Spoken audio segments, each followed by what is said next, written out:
This is the alleged logo of the ultimate shadow government. For decades, people cited the dollar bill as their mission statement, the pyramid as a hierarchy, the Latin phrase as a new world order, and 1776 as the plan's beginning. But the actual Illuminati was a failed student club. It was founded in a small Bavarian university town in 1776 by a 28-year-old law professor named Adam Weishaupt and 4 of his students. They never used the all-seeing eye. Their real insignia was the Owl of Minerva, the Roman goddess of wisdom, an emblem suited for a handful of academics meeting in a classroom. If the real Illuminati lasted less than a decade, achieved none of its goals, and lacked these famous symbols, how did it become the permanent blueprint for global conspiracy theories? Weishaupt lived in Catholic Bavaria, a state where religious authorities strictly controlled what books could be taught or read. He founded the Illuminati to create a hidden space where Enlightenment ideals could be discussed safely. To protect this space, Weishaupt enforced a rigid system of pseudonyms. In their letters, members abandoned their real names for classical aliases like Spartacus or Cato, ensuring that intercepted mail wouldn't lead back to them. Every new recruit had to fill out a self-dossier, listing their personal weaknesses, their enemies, and every book they owned. This gave the organization a psychological profile of its members that could be used as leverage if anyone turned disloyal. He also designed a cellular hierarchy. Information flowed upward to the leadership, but never downward. Lower-level members had no idea who led the ranks above them, shielding the top of the pyramid from exposure. Despite these mechanics, the group stayed small until a senior Freemason named Adolf von Knigge joined. Knigge realized the Illuminati didn't need to build a new network from scratch. Knigge began recruiting directly from established Masonic lodges. By targeting influential aristocrats and civil servants within these existing groups, the Illuminati parasitically expanded its ranks to nearly 2,000 members. But building a clandestine surveillance network inside another organization made the group increasingly visible. By growing so large, they destroyed the secrecy that was their only real protection.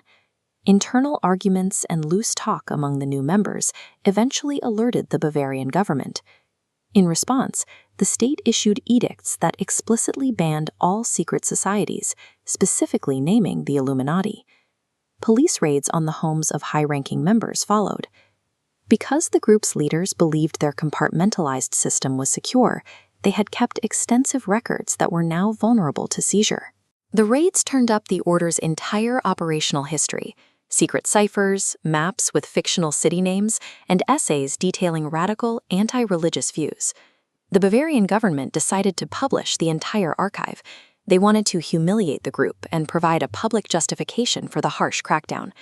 These published volumes spread across Europe, making the secret codes and private correspondence of the Illuminati available to anyone who could read German.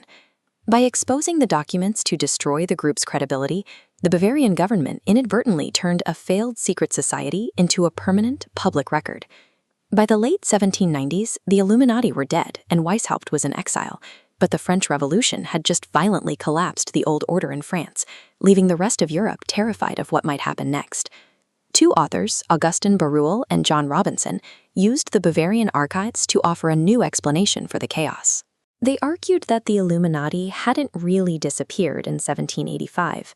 Instead, the group had simply gone underground, shed its name, and spent the last 4 years engineering the fall of the French monarchy. This logic turned the absence of evidence into absolute proof. If there was no record of the group in France, it was simply because they were too powerful to be caught. The theory was built to absorb any contradiction. Barruel and Robison had established a portable narrative.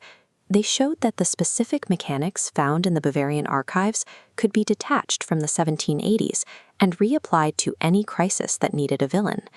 This narrative crossed the Atlantic almost immediately. In 1798, church sermons across New England warned that this same hidden conspiracy was already at work inside the American government.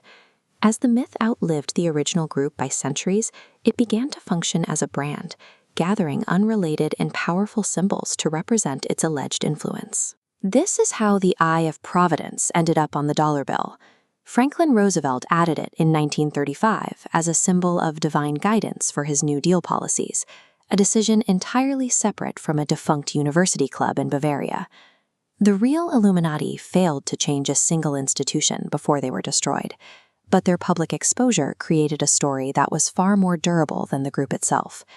The real Illuminati never changed the world, but by leaving behind a detailed record of their failure, they gave humanity a permanent canvas to project its deepest anxieties onto, proving that a compelling story will always outlive the truth.